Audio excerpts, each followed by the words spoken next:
Okay, we're going to see if this thing is actually streaming.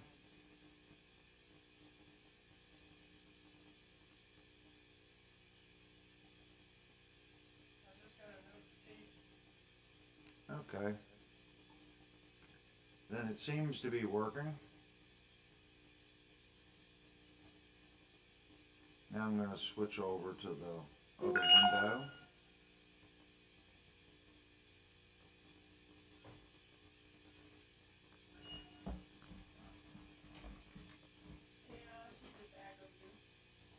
All right.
And if you guys can't tell, made some changes.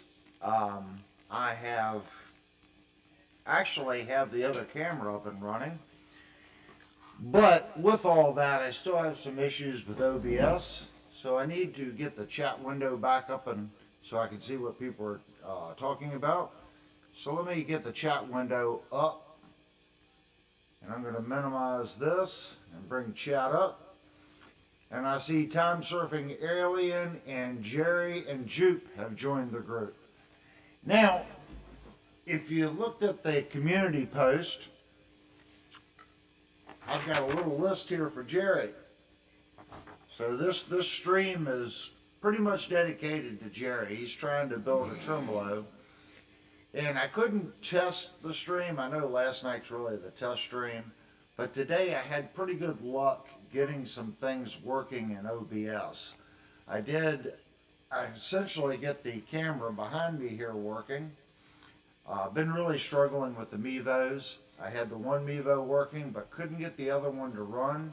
Jerry said you sound like you're in a barrel. Well, I did make some huge changes. So is that making any difference? Does that sound better? I did make changes in the compression and comp. I might need to change that back to stock settings. Is that better?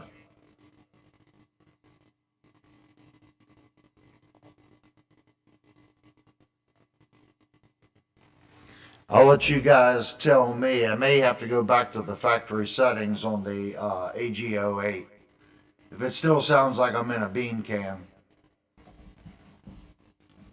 I'll let you guys tell me. But one of the things that I do have in OBS, I set up a display capture, and the problem with doing that in OBS is I wanted to be able to share the Amazon links with Jerry.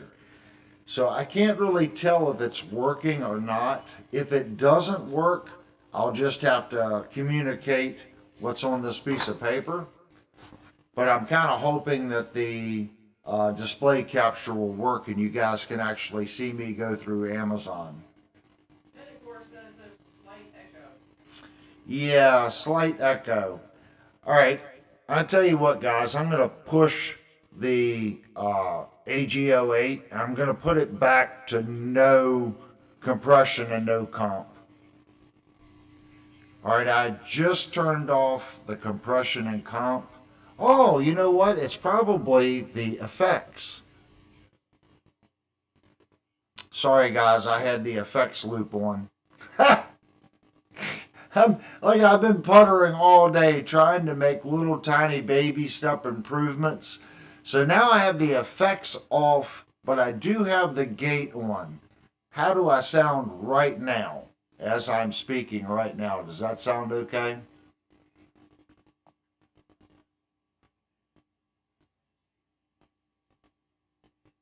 Juke does sound good on this end.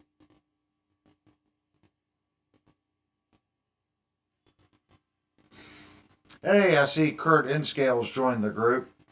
Okay, since this is the beginning of the stream, I guess we can. Let me see if you guys can see my other window on my computer.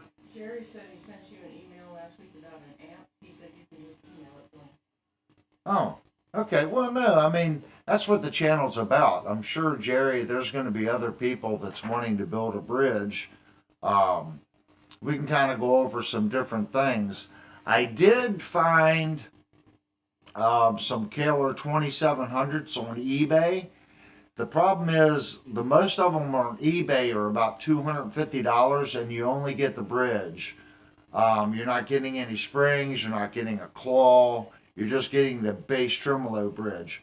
And the issue is, if you already have a guitar that has a Floyd Rose in it, the spacing on the 2700 on the bridge post is a little different. So if you already have a Floyd Rose, which I think you said you did, you're not going to be able to convert that over to the Kaler 2700 Fulcrum bass tremolo unless you plug the guitar and then re-drill it. So I'll wait for you to comment on that. The guitar that you're wanting to do the bridge on, I think you said already had the Floyd Rose on it. So once you answer that question, we can kind of move forward on it. But yeah, I did get the other camera working, and I loaded some software onto the computer so I can actually get in and putter around with the guitar, with some of the settings in the AG08. This thing actually does a lot. I've been using it very simply, just using the sliders for the input to go into OBS. But it's actually quite capable of doing a lot more than what I'm using it for.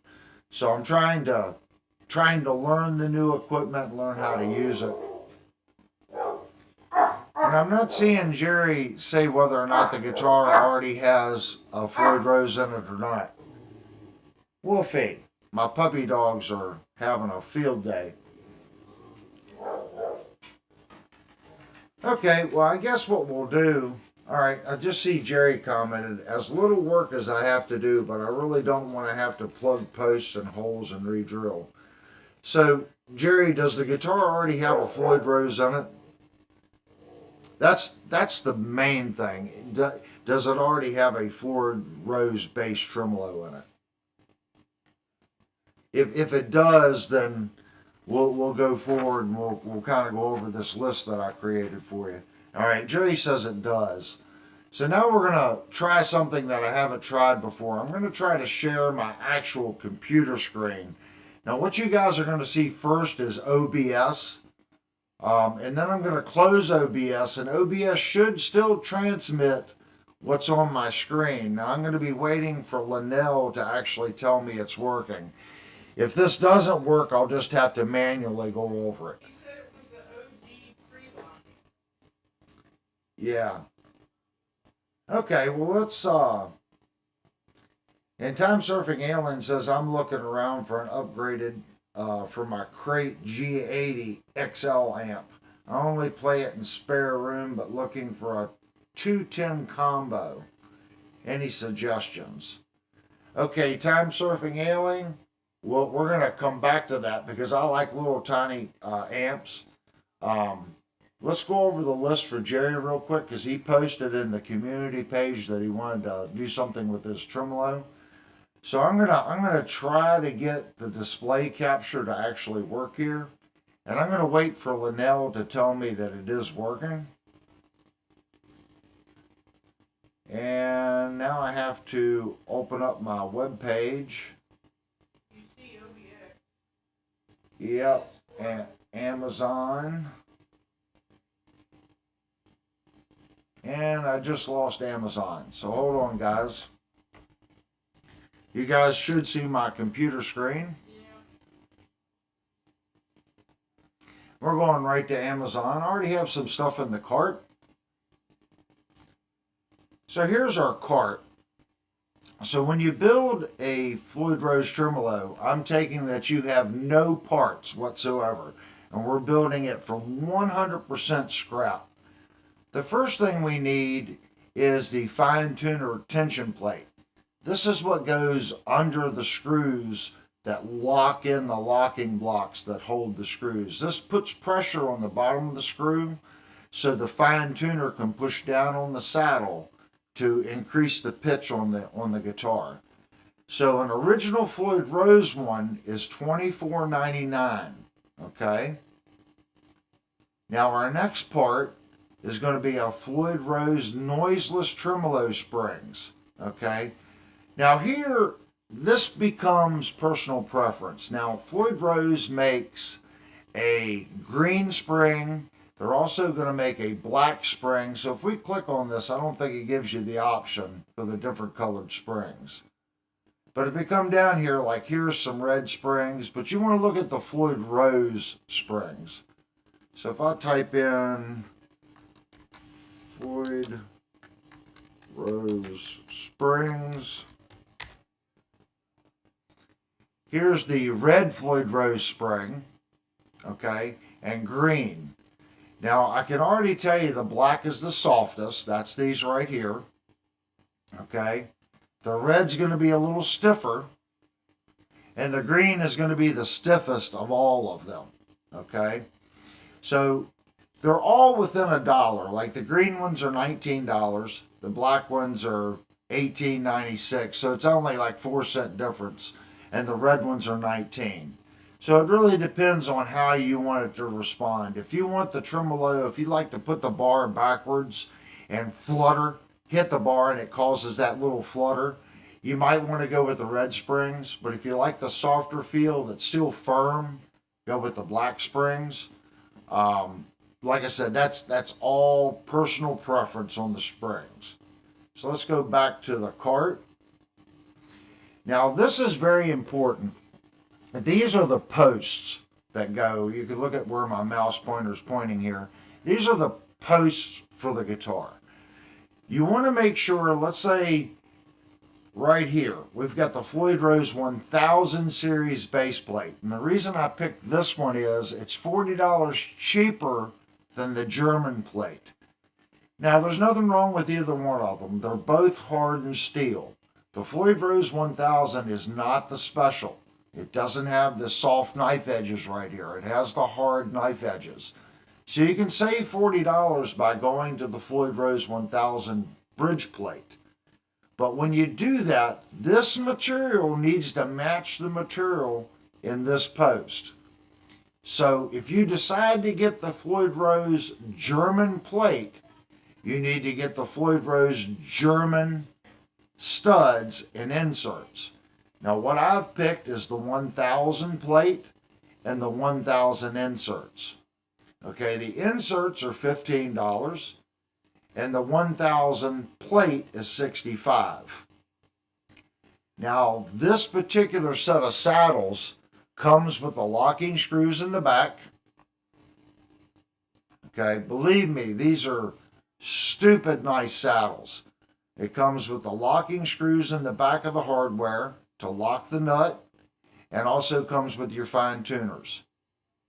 Okay, also comes with the hardware to set your intonation in the block. It's a very nicely machined hardware. This is the best that I've found. There's a couple other companies that do make the stainless steel saddles, but for the dollar amount, what they charge here in the machining on these, if you look at right where my mouse pointer is, you can see all these corner edges are machined and softened. So there's no sharp corners. It's just a really high quality hardware. So let's go back to the cart. And that one's $51. Now, you need a brass block. Now, you want to measure your guitar, look at your existing block in the guitar. 37 millimeter is a tall block. It's not a 42. 37 will usually fit all guitars. Now you can get this in a 32 or a 34. Let's see what sizes they have. Let me see. Are these all 37s? You can get this in a 32, 37, or a 42. And there's different materials that you can get. Like if I click on this one, this is going to be solid steel. And the steel is going to have a, I'm not going to say harsher. I think brass is a little warmer sounding than the steel. So it's kind of up to what you're going for. But they have two different versions here, steel or brass. And I think this is the 42. Yeah, it's 42 millimeter.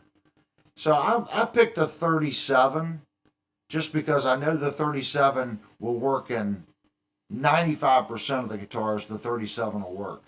Now right here where my mouse pointer is pointing, this is the part that they've added brass to. This part hangs over where the screw nut goes in for your tremolo bar. Normally, this just goes straight down where my pointer is. So you gain a little bit of mass by this L shape. Okay, you don't have to do any more clearance in the guitar. This just goes over where the screw for the nut on the tremolo section is. So I like this. This also comes with the 3 screws that goes through the brass, Floyd Rose 1000 base plate, and those screws go through the base plate right into here. Okay? Now our next little guy that you're going to need is, this is the bar that I like to use. Any Floyd Rose that I use or plan on keeping, I put this bar on it. Simply because it makes contact on 2 different sleeves.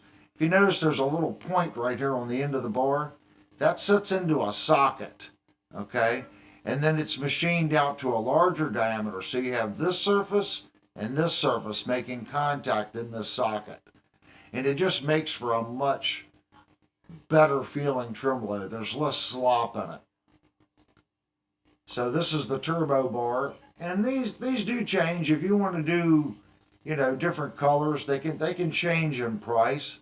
I was just doing chrome. Chrome and black is always your cheapest. Where's the black? Here's the black is 20, and the chrome is 18. So it's like $1 difference between the chrome and the black. And then this is your other part, right where my pointer is pointing. This is the housing that goes on the base plate. So this part goes inside underneath the tremolo, and then that's the bolt. And this is the part that sticks up past the base plate. Okay? Then this part threads into this insert. So let's go back. Now the next thing is a claw. You're going to need a claw, and believe it or not, the claw does make a difference in the sound of your tremolo. For years, I used to say, well, what difference can it make? The springs are hooked to it. And I finally bought an upgraded claw, and I noticed a difference in the sustain and the general warmth of the guitar. This one right here, I've only bought once, but I was highly impressed about the price and the machining on it. Now, there is one for $65 that's very nice, but $65 for a claw is a lot of money. I've used both. I don't see a 65, to be honest with you, I can't really hear the difference between the two. The $65 one is extremely beefy. It's more beefy than this, but I don't hear a difference in the tone of the guitar. He said, is it available in R3 spacing? Well, in a Floyd Rose, your base plate on a Floyd Rose usually stays about the same. All your 1000s are going to be about the same. Your R3 is going to be your top nut. That's one of the drawbacks in the Floyd Rose. They do have an R3 nut. You'll have to look at your nuts for that. I didn't put any nuts on this list simply because I didn't know if you needed an R2, an R3, an R8.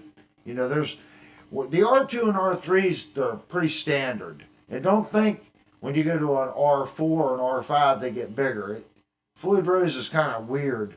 Their R5 isn't necessarily bigger than the R3. They start getting into some pretty kooky measurements when you get something other than an R2 and an R3.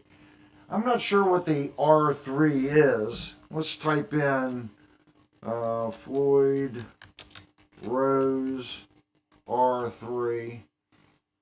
And I'll be honest with you, the Floyd Rose nuts, sometimes when I look at them, the machine work on them isn't that good. I would go to a Goth, to be honest with you. Every Goth that I've gotten seems to be machined just a little better. Like this one right here, this R3 for $10, I can already tell you this is going to be a very soft, something that you don't want to buy. If it's not a Floyd Rose name brand, okay, or a Goth, just don't buy it. Now here's a Floyd Rose R3 in black. And then they have it in silver. So that's $41. If you can get the Goth, I believe the Goth is going to be a little less money. You're just going to have to do some searching.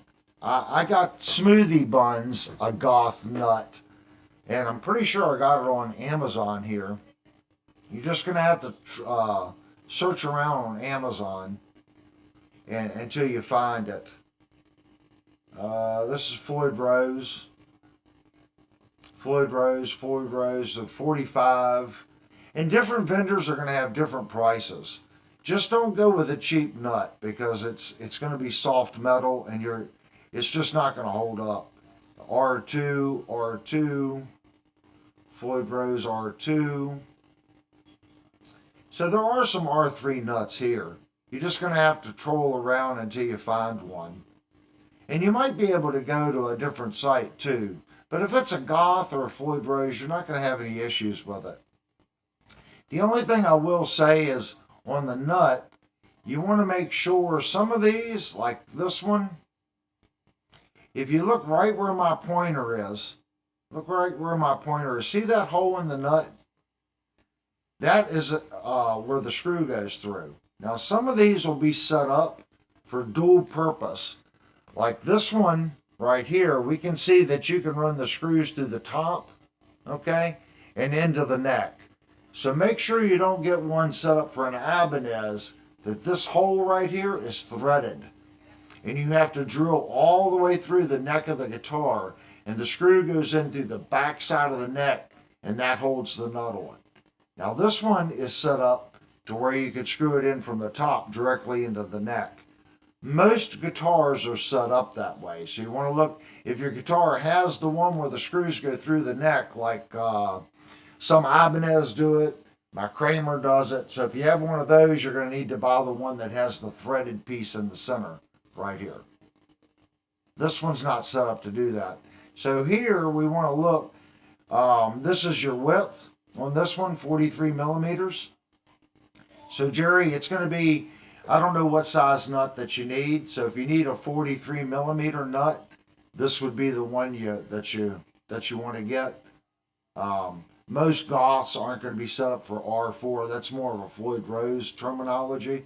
So they're going to have different widths on the Goth, and you'll have to click on each one of them to get the width. He said, "Thank you, sir. I figured you had the answer." Yeah, that's how I would build it, Jerry, is with those parts. And if you want, Jerry, I can do links to all these parts for you. You know, I can email it to you. But I'll leave the screen open here just for a couple seconds. And those are the first four components.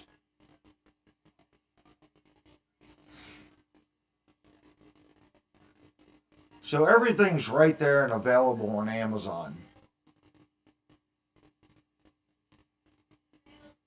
But this bar, I can't explain how much better this tremolo bar is versus the standard Floyd Rose bars.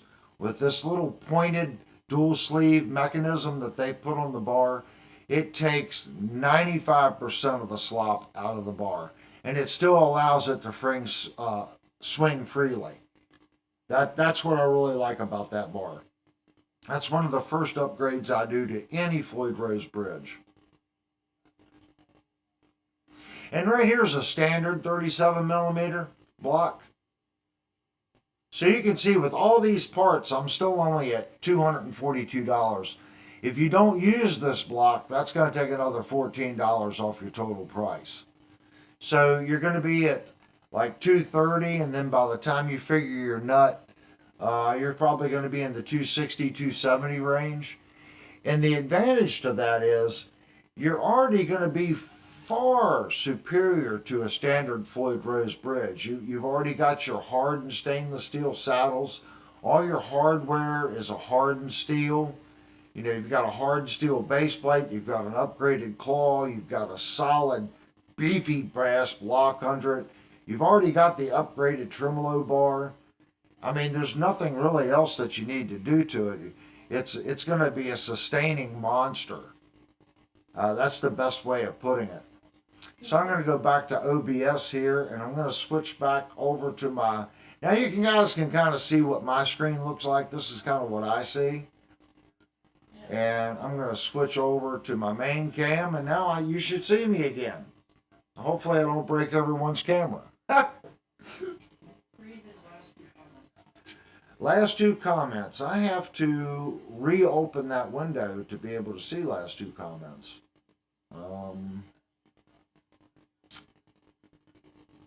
Let me see how I can do that. Okay. That's a game changer. Last two comments. I have a choice of two necks I had for it. One is through and one is just bolted in from the fretboard side. I'll be honest with you, Jerry. I think it's cool when they screw them in from the backside. I think this Kramer's set up that way. If you look here, I think that's really cool when they put the screws through there like that. But if you don't have the components, you know, right there with you, who's to say that that spacing is going to be correct to the new nut? So you may end up buying the nut, putting it on the neck and go, oh, it's off, you know, 0.5 millimeters. Believe me, go back and watch that video when I did smoothie buns and I drilled through the neck. It's got to be perfect. If those two screws don't come through perfect, it pulls the nut one way or the other, or doesn't get this locking nut set tight to the back side of this, to your fretboard, and there's a gap. If you can, going through the top with the screws, it's far, far easier. Um, do I think it's any weaker? I don't think so. I mean, the strings are pulling this way. The strings are pulling on the nut that direction. So I think I'm sure someone thinks it's stronger. I just don't really see the benefit. I mean, it looks cool.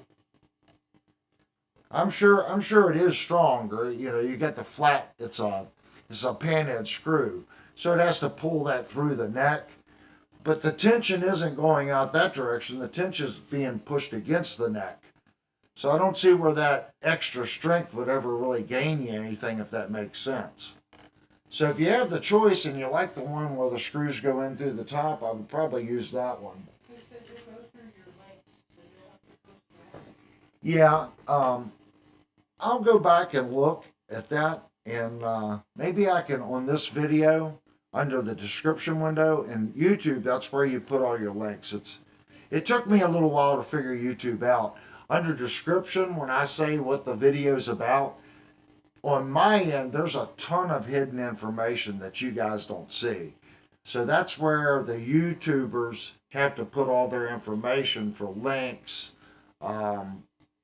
There's all kinds of stuff that really doesn't show up on your all's end right there. So I'll have to go back and, put that information in for you. But I've got it all wrote down for you. It's in my cart. So all I have to do is just convert them to links and then post it. So I can do that for you. I probably won't get to it tonight, guys, because by the time I get done with the stream, I like to go back and listen to it.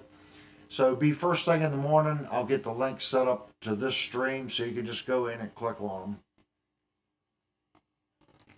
Okay, back to Time Surfing Alien. He wants to buy an amplifier, and there's nothing that I like doing more than spending other people's money. It's other people's money. When it comes to amplifiers, guys, I like 6L6s, and if I was going to buy an amplifier, I know he said a 210 amplifier. Is there a reason that you want to go with a 210 and not a 212 combo? I'm just kind of curious. I mean, I know some really awesome 410 combo amps, but they're going to be on the heavy side. Well, he said he only plays in his spare room, so that might be why. Yeah, I mean, for a 210 cabinet, nothing's really coming to my mind. If you want like a 212 cabinet, that opens up a lot of different amps that you can get on the used market. Now, a 212 cabinet, a 210, they do sound fatter. You've got two drivers there. That's why a lot of people really like the 410 cabinet. A lot of guys will go the 410, and then in the future, they get a 115 and they put under it. And it just gives it this full body sound. PV made the Classic series where you could get a PV Classic 50 with 410s, and then they made an extension cabinet for it with 115. That thing just sounded awesome. He said he's just weighing his options. Yeah, just weighing options. I like my Egnator. If you can find an Egnator Renegade, now it's not a 210 or a 212. Mine only has one 12-inch driver in it, but it's a good sounding amp. I like that amplifier. I don't know if you're wanting to go tubes or not. I think that's going to be one of your lower cost amplifiers. Getting on the used market would be an Egnator Renegade. Get a 112. I think I paid. What did we pay for this amp? $350? Yeah. I think it was like $350. It's a 2-channel amp. It's got an awesome clean side, and the dirty side is, I mean, you can get anything from rhythm and blues out of it up to, 80s hair music. If you throw a distortion pedal in front of it and give it some boost, it can get mean sounding really quick. That's a good amp choice. He said he's a bedroom player. He's not trying to play the stadium. Yeah, the Egnator here, it has a switch. I believe it goes from 65 to 15 to 2 watt, and you can switch it back and forth. So that again, that would be a good amplifier. The PV Classic 50s, I don't think that has an attenuator in it where you can cut the wattage down on it. So that might not be a good choice for you. Um, I would look at the Laney stuff, the new Laney amps. I've been hearing really good things about these little mini Laney amps. Um, I didn't do any research on that, but I would maybe look into one of the little Laneys. What's that? Something? Lionheart or something, or maybe someone knows the amp I'm talking about. I think it's Lionheart or something. I see James has joined the group, and I'm gonna do something new. James, yay! Hey, I got new buttons. I'm gonna use my new buttons and have some fun.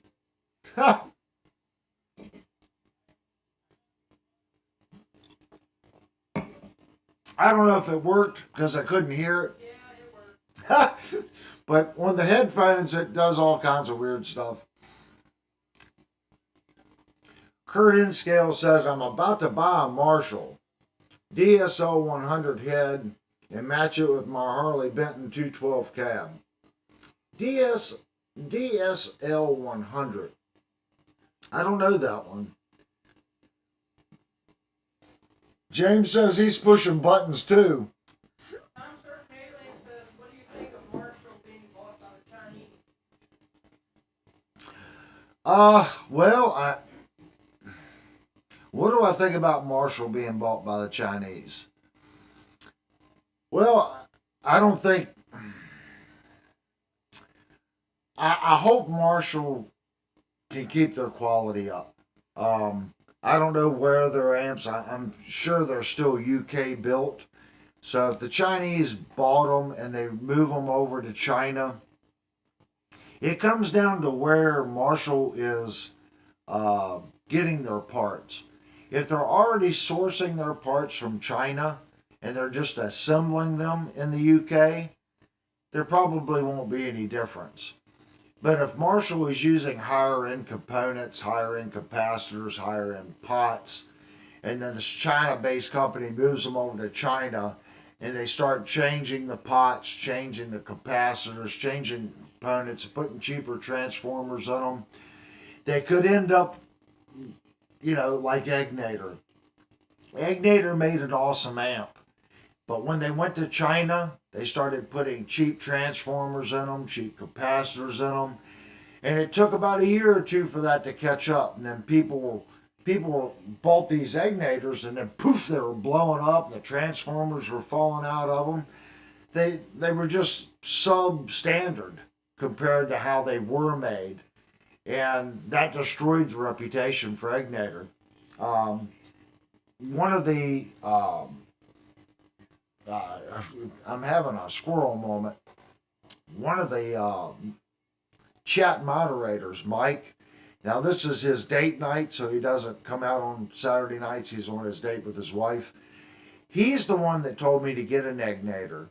And he told me it was about 2010, 2011, somewhere around in there, that they went over to China and they started putting cheap transformers on them. Just kind of stay away from those.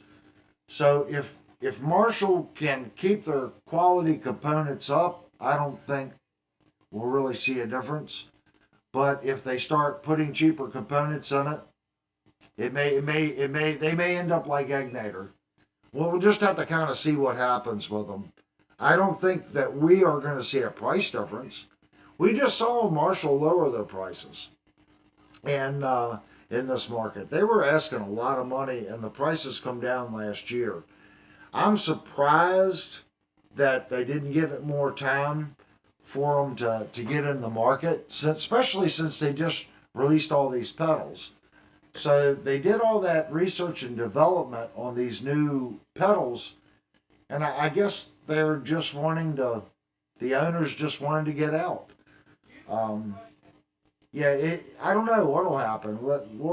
let's pray that they don't put cheaper components in them and they end up like Egnator. And I see Jupe, speaking of Marshalls, the JCM 800 versus the JCM 900. Some are 800 only and knock off of the 900s. Well, I'm going to be honest with you, Jupe. I wasn't really playing out at the time. The JCM 800 was always the amp. When the JCM 900 come out, I know a lot of guys that sold their 800s and bought the 900s. And it didn't take them a couple months to realize that they didn't like the 900. The 900 for years was just considered an inferior amplifier compared to the 800. I think since then, people have modified the 900 and went in and did this and did that to them, and you can get the 900 to sound right, just like the 800. Most JCM 800s that you hear and that you like, it's usually not a stock amplifier. They've went in and they've changed the capacitance or they've changed the voltage on the tube. There's so many little things you can do. Tone bleeds. There's so many things on those Marshalls. The 900 from when I was playing just wasn't the amp of choice. The 800 always was. That's probably changed a little bit over time. But I like the 800.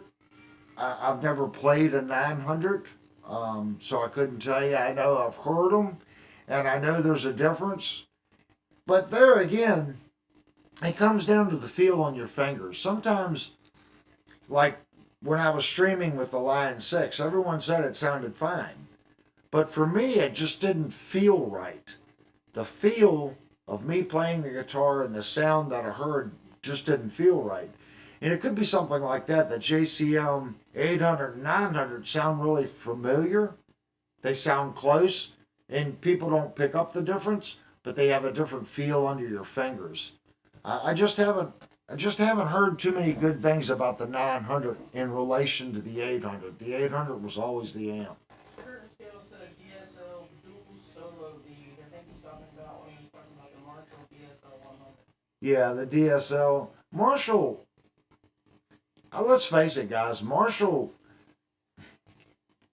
how do you even say it? Sedano and Friedman make a better Marshall amp than Marshall. Let's just be honest. That's why Friedman and that's why Sedano exists. Because they built a better Marshall amp. Marshall rode on the coattails of the JVM 40. Was it the JVM 40? The first one? That was a iconic amp. I think it's JVM 40. The JCM 800. But they never really offered. They just did it where they went in and put modifications that's been going on for 30 years. They finally released an amp with something that's been done 30 years ago.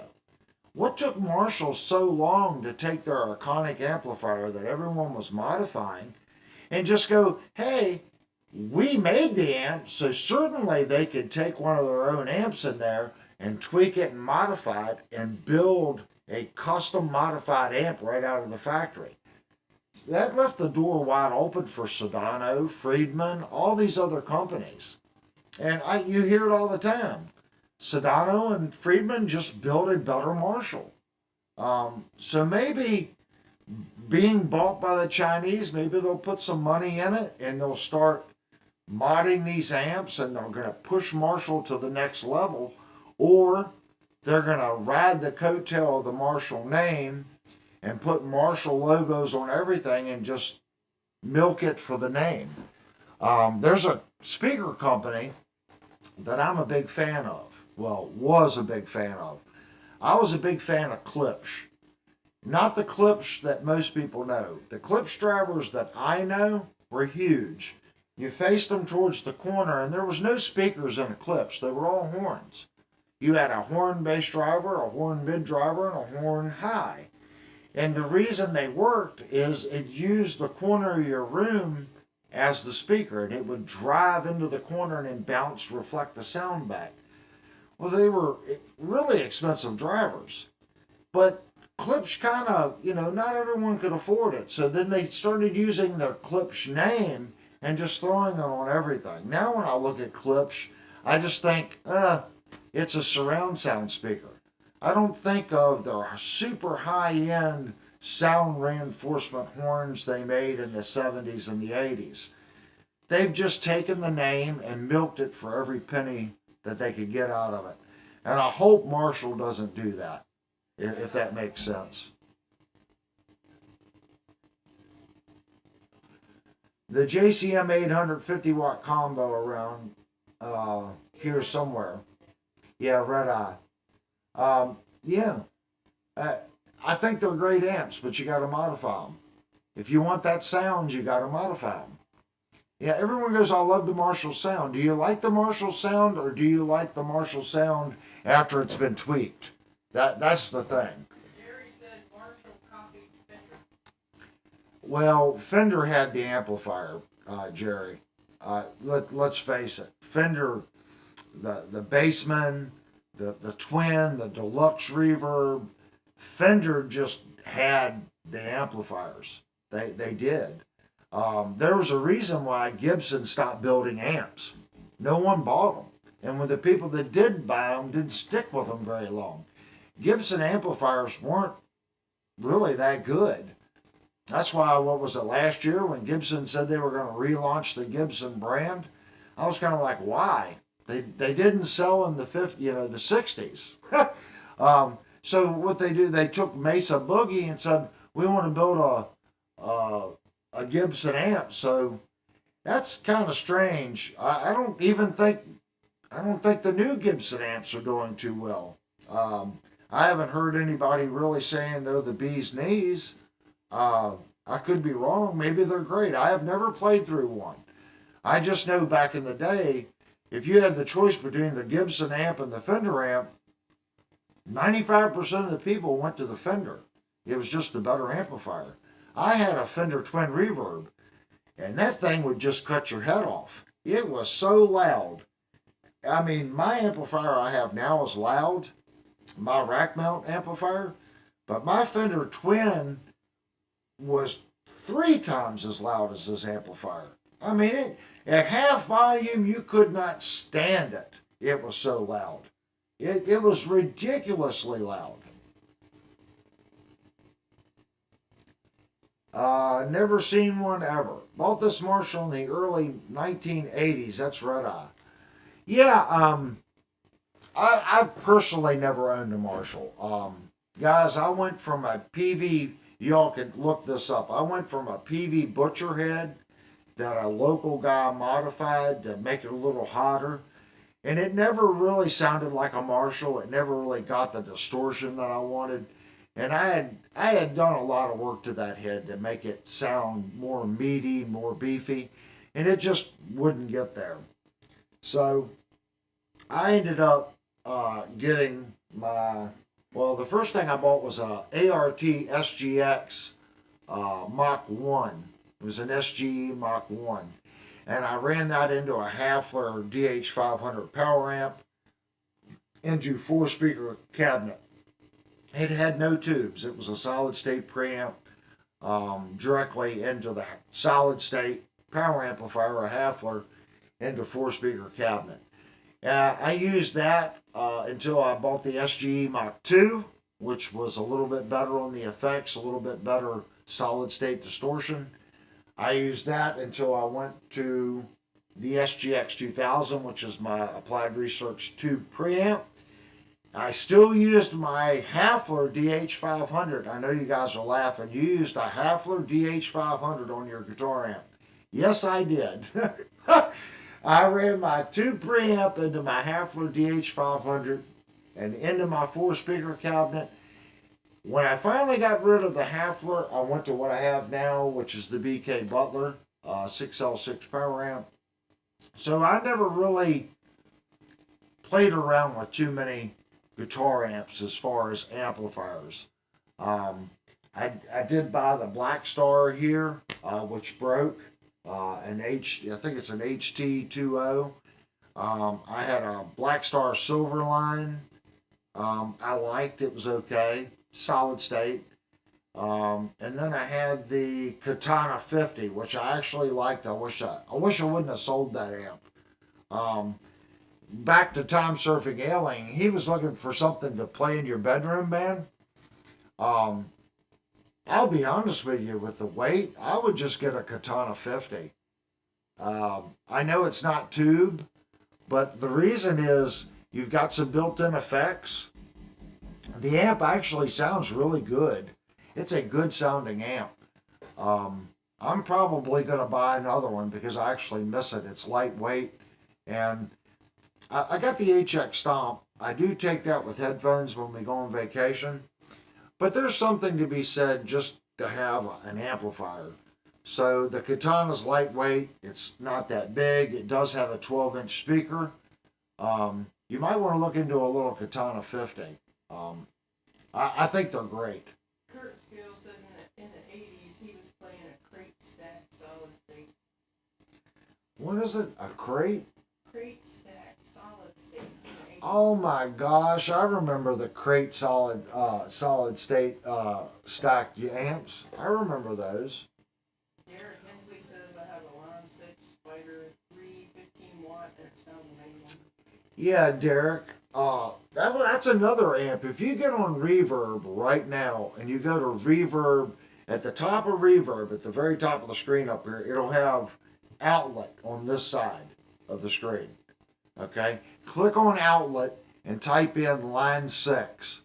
The Catalyst line 6, the smaller one, right now they're blowing those things out for $199. They've been on sale now for a little over a month. Do I think that amp is as nice as the Katana? I like the Katana better. But the Katana 50, I think, is a little more than $199. So if you're on a super budget, maybe look at the closeout deal on Reverb for the Catalyst.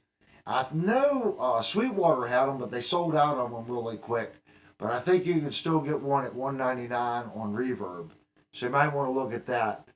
But for bang for the buck, the Katana 50 is awesome. Jerry says, I see the older fenders with the older fender price. Trying to get some smarts about servicing / modding before I make a big purchase. Yeah, that's Jerry. I see the older fenders with the older fender prices, trying to get some smarts about servicing, modeling before I make a big purchase. Yeah, my son has a Fender modeling amp. It's a Mustang, but I don't remember which Mustang it is, whether it's the 30 or the 50. I think it's got a 12-inch driver on it. It's okay. If I had to pick between now his is older. His is about 8 years old. Now, so I'm probably not comparing apples to apples. If I had to pick between his Fender Mustang and the Katana, I'm going to go Katana. Now, Short Bus, now that's another good amp. Short Bus bought the Vox. I think it's a Vox 30. It's a modeling amp. And which is it, hon? I thought it was Newegg. Now, I think it's a Vox. Okay. Is it a Vox or a Newegg? I can't remember. It's either a Vox or a Newegg, so she might be right. It might be the Newegg. And that amp, he paid $160 for it, and it's actually quite impressive. I'd have to, if Short Bus comes in the group, you guys ask him which one he bought. He was over today, but I wasn't feeling too well, so I ended up laying down. I've been fighting a sickness. But that amp was $170 at the local music store, and it actually works pretty darn good. I think I still like the Katana just a little better. It just sounds more full, but at that price point, that's what I'm looking at. If you're playing in your bedroom Time Surfing Alien, that amp Short Bus bought would probably be the one. I would have to look. Maybe Linnell could look. She remembers what it looks like. Look up the Newegg or the Vox and see which one it is. And I see the Jerry says he's got the Spark 40 solid state modeler that works well, but there's nothing like tubes. And I get it, man. I like tubes too. Tubes are tubes, but here's what you got to look at. I mean, my rig I know sounds nice, but for someone to go out and just instantly buy a rig like that, to get the preamp, to get a BBE, you know, get all the effects, the power amp, the 4-speaker cabinet, that's a tremendous amount of money. So if you can, if you can get a Katana 50 and you're playing in your bedroom, does it sound like it? No, but it's getting really close. And you spent $300. It's getting harder and harder to justify. That doesn't mean that it's not worth it. I would never sell my tube amp. I'm pretty sure Chris got a new X. She says that she's pretty sure Chris got the new X short bus. Answered me, it's a new X. Yeah, it's a new X. He bought the new X. I think it's a 30 amp new X. And everything's, it Bluetooths to your phone so you can change the settings on the effects and stuff. It's a pretty slick little amplifier. Highly impressive for $170. So that would be my first choice on a budget. Then my second choice would be the Katana 50. And I will be getting another Katana 50. I missed I had a second gen. Now they're on the third gen. They've made some tweaks to the effects on it. It's a little cleaner sounding. So I'm going to get me another one just for going on trips and stuff. And it's nice just to plug in and tinker and do reviews with. Derek wants to know if you can do a review on Katana 50 sometime. That's what I was just talking about. I'm going to buy a Katana 50 again. When I get it, I'll do a review. I've done some pedal reviews and some amp reviews, and usually they get no views. I don't know why. It seems like there are certain YouTube channels that do pedals. They get the pedal reviews.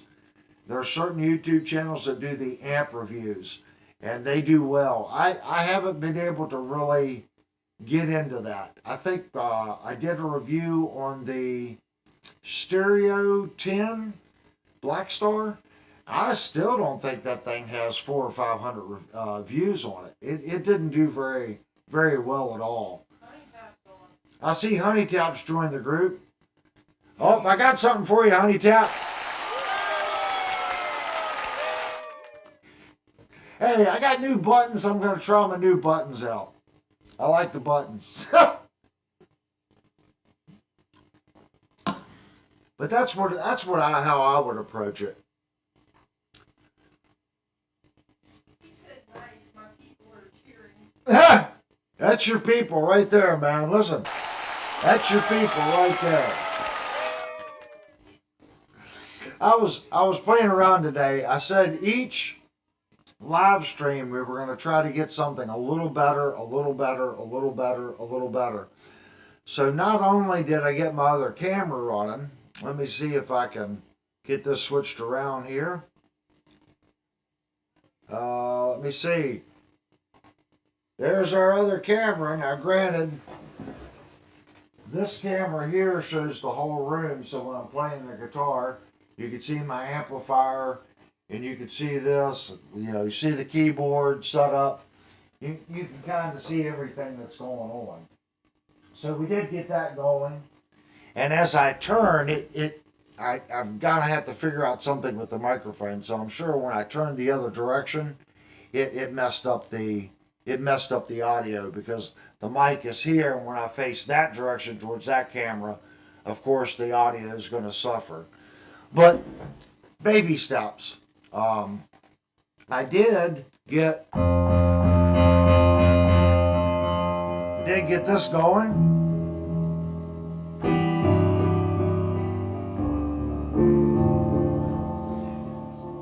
So little tiny baby steps, guys. I haven't really played piano in a long time. I love piano, and I replaced my Korg M1 with an Akai MPC 61. It's a Key 61. Jerry said, I guess us first 3 or 4 to show up don't have any fans yet. You didn't push the button for them. Oh, I'm sorry. Well, here, everybody gets a clap and a holler. I figured someone would say something. Well, here you go. This is for everyone to come in. There you go. What I want to do, that's just the factory settings. I wanted to set them up. You can pre-record some things, and I wanted to set those up to, if someone does a super chat or something like that, I could do that. I'm just kind of playing around with it tonight, guys. I think there's a wrong button. I think this is the button you hit if someone says something and it's wrong. I don't have my headphones on, so I can't tell. I think this is the wrong button, right? I think that is. I can't tell. I don't remember which button does what. I remember 4 and 5 is the clapping. That's all I remember. Jerry said, "Where's them royalty checks?" Ha! I need some royalty checks. You know, with my name, I'm waiting for Avery Label Products to send me some money, but they haven't yet. You know, Avery Labels. I don't know where my money is, but they've been using my name for years. You'd think I'd get $1 or $2 out of that. Derek says, "Do you remember old Jackson Dinks from the 80s and 90s? They were so good." Which one is this? Derek? Do you remember the old Jackson Dinks? You mean the Dinkies? Well, Jackson, that was their big guitar. You know, it was just like Charvel. They were all handmade instruments. All those instruments were really good instruments. I mean, you can't, if you've got an 80s Jackson or Charvel, they were a select group of people. These weren't large companies. These were companies with 20 or 30 employees total, making guitars for, you know, custom ordered to your specs. It was like Zion back in the day. They made a 32 fret, all custom 27 fret guitars, neck throughs. They were stupid good. There were so many guitar companies. Like, was it Robin? How many people have heard of Robin guitars? I would love a late 80s Robin guitar. They were just phenomenally made. Most people have never heard of Robin, but Robin made some great instruments. I think they're still making guitars. I think they're trying to resurrect the brand, but we'll have to see what happens. The problem with brands like that are when you start getting a larger name and you start having to produce X amount of product and you start going out to a bunch of different vendors, your quality goes down because now you have to create more units to be seen in more stores, to be housed in warehouses so people can buy them. Back when those companies they're contacted, like Kiesel can do it because they're not sending to Sweetwater. They're not sending to Guitar Center. You call Kiesel, they make a ticket for your guitar and they build it and they send it to you. They're not building a bunch of spec instruments to sit in a warehouse for Sweetwater. When you start doing that, it's like, oh, we got to get 100 units out to Sweetwater. We got 50 units that's got to go out this month at Guitar Center. So your quality and your production units start going down. It's a catch-22. You know, how much better is a true custom guitar over a semi-custom versus a Chinese import? You know. Is that a Yamaha mixer? Yes, this is a Yamaha mixer right here. And this is an AG08 that I have to my right next to the Akai. Well, let me switch camera angles. So right here I have a Yamaha. This is an AG08. This is my streaming mixer.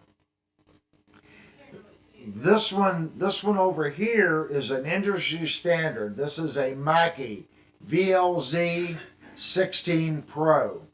This is the mixing board that all TV channels put in their vans for their satellite use. When they would take their vans out, this was the industry standard. The VLZ 16 Pro was the unit.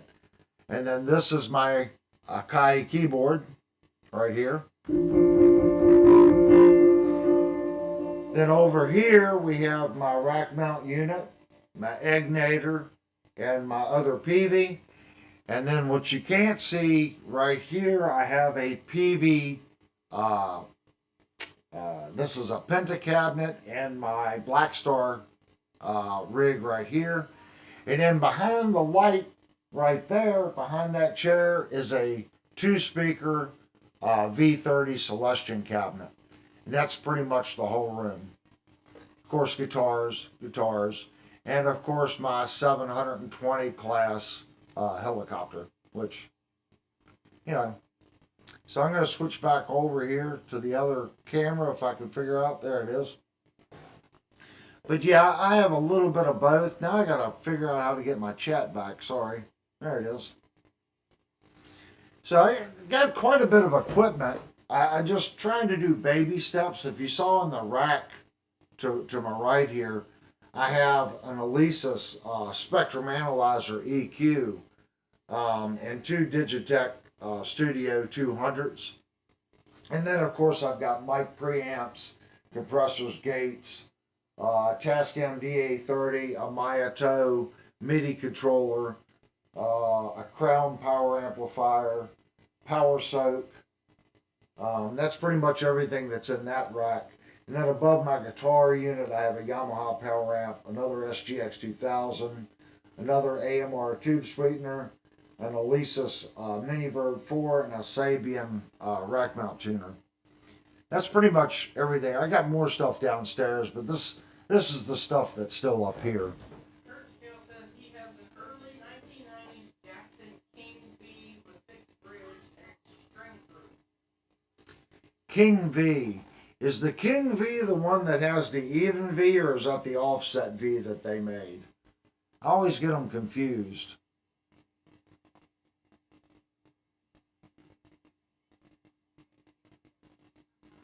Yes, Kurt N-Scale. Kiesel is Carvin. They're one and the same. Evidently, Carvin Electronics, from what I understand, took place. Carvin Guitars wasn't doing too well, okay? So Carvin Electronics wanted to divide off. They no longer wanted to produce guitars. So the company split, okay? And then Carvin became Kiesel. But they still had all the rights to all the previous Carvin guitars. And Carvin Electronics continued to make Carvin amplifiers. And from what I understand is that Carvin Electronics now really isn't doing anything. The only company that has really survived is Carvin Kiesel, the Kiesel, the guitar side. I could be wrong, but I think Steve Vai was running the Carvin amplifiers. And I think that name, and there was a couple other people, I think that was kind of keeping the electronics division afloat. But I don't think that they're still doing any electronic stuff. If someone knows if Carvin Electronics is still in business, I don't think they are. I haven't seen anything by them for a while. I was told Kiesel's blah blah. It's a full V, so the King V is a full V. I've got I don't know what you call this one. Let me grab it here. This is my V. You see it's still got the tags on it. It's waiting on a review. It is a 7-string V. So we're going to be doing a review on this guitar. So what I mentioned it in a couple other live streams ago. We might start doing like a guitar review live stream where I just go through the settings and do the review live.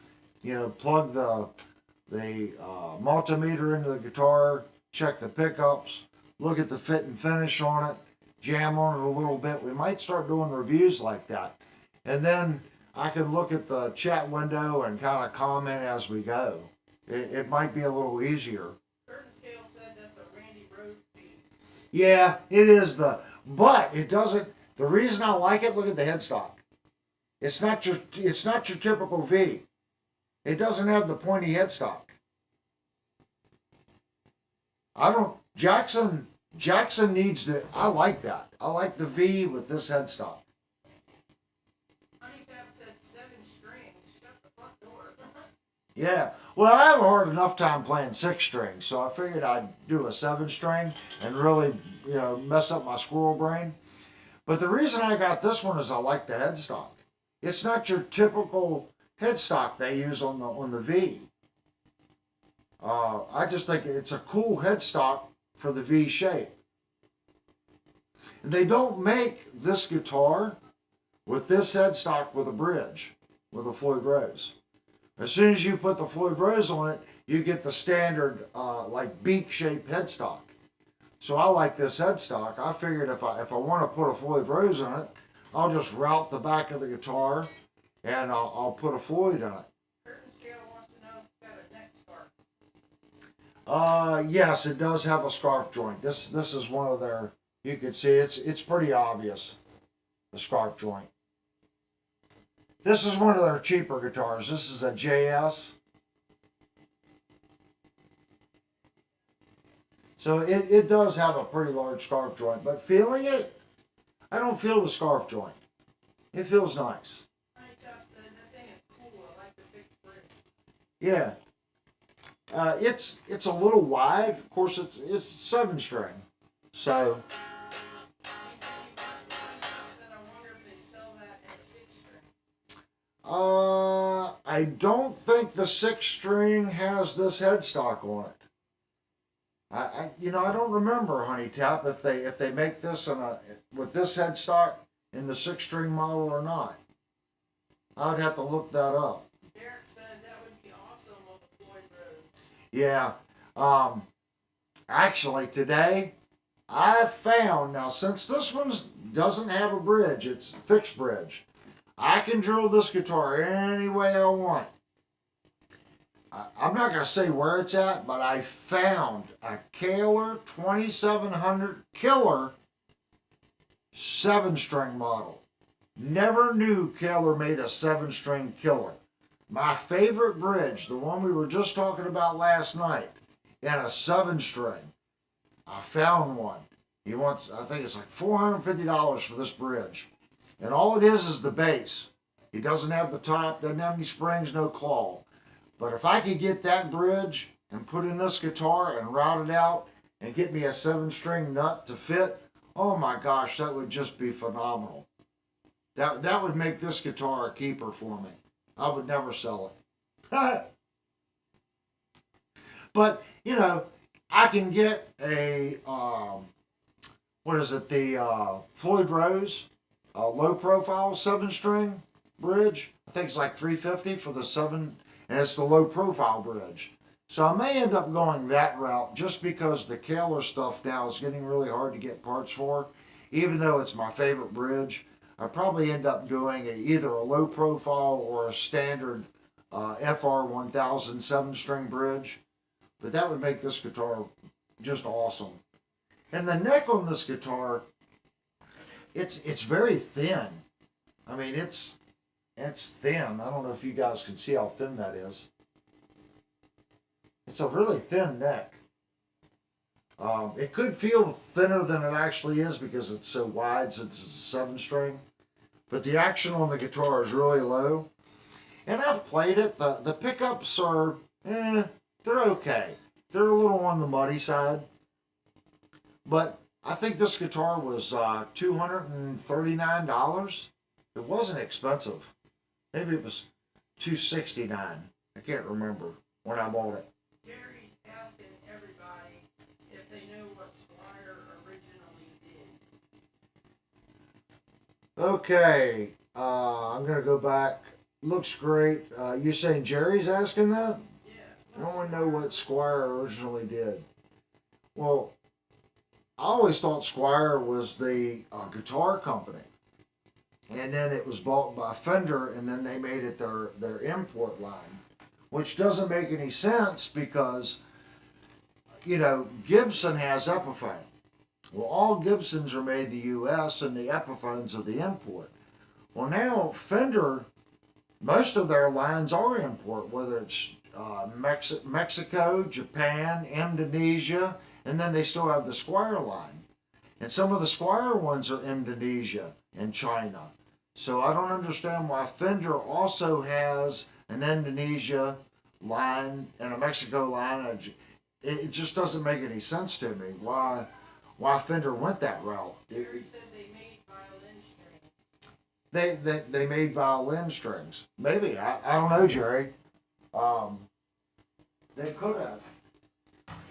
Eric wants to know if you could do a video where you route the guitar with Taylor in that beat. Yeah, I can do that. I can do a video on that.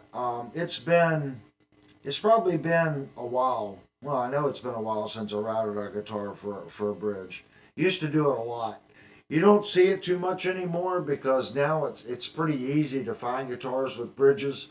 Back 20 and 30 years ago, people did a lot more guitar modding than they do now. People would buy a guitar, well, I want this on it, and they would modify it because that manufacturer didn't offer it. Fender didn't offer a guitar with a Floyd Rose. Now you can get one. You can get a Squire with a Floyd Rose too. I saw it's got two humbuckers. It's a Squire model. It's like $500. They do make it.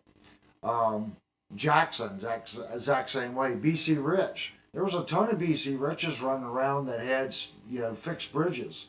So you would route the guitar and update and put floating bridges on them. You don't see that. No one really comes to me anymore and asks for that because what they'll do is they'll go out and buy a guitar, whether it's a Kramer or a Firefly, and it's already been routed for that bridge. And all they do is update the bridge and modify it and make it better. So very few people take a fixed tail guitar nowadays and route it out for a bridge. Because usually you can buy that model in a floating bridge version. So they just buy that version and then update the bridge. But yeah, we can do a video on it. It's probably going to be a while because I want to get to some other reviews before I get to the Jackson. I want to get the Squire done. We got a bunch of things that we need to go over and review. So Derek says, would be awesome to see video. Oh yeah, that's the one that you just routing out the guitar. Okay. And then Jerry made violin strings. And then Jerry again, Fender bought them and started making guitar strings and then bought the guitar line. Yeah, like I said, I don't understand the whole Squire Fender thing. Why Fender has, subbed out so many of their product lines to foreign manufacturing when they have Squire. I just don't. I mean, it would be okay if you had like Fender American and then the other Fender. But now you're up to three now because they just come out with an Indonesian line. So they got the made in China, made in Japan, made in Indonesia, and made in Mexico. And I think that's it. I don't think there's any Fenders that are made in China yet. So Squire is Indonesia and China, and I think Korea. I think are the three places. So it's confusing to me.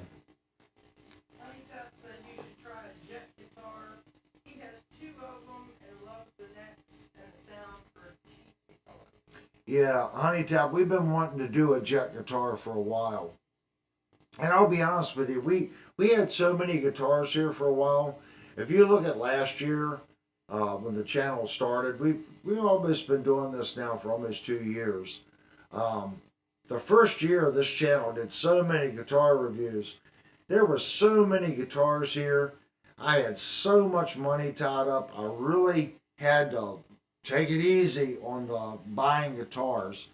I have since moved a lot of that product out and we could start getting some instruments in. But I'm still not going to do that. I still have I probably have 6 guitars here, 7 guitars that need review that really deserve reviews.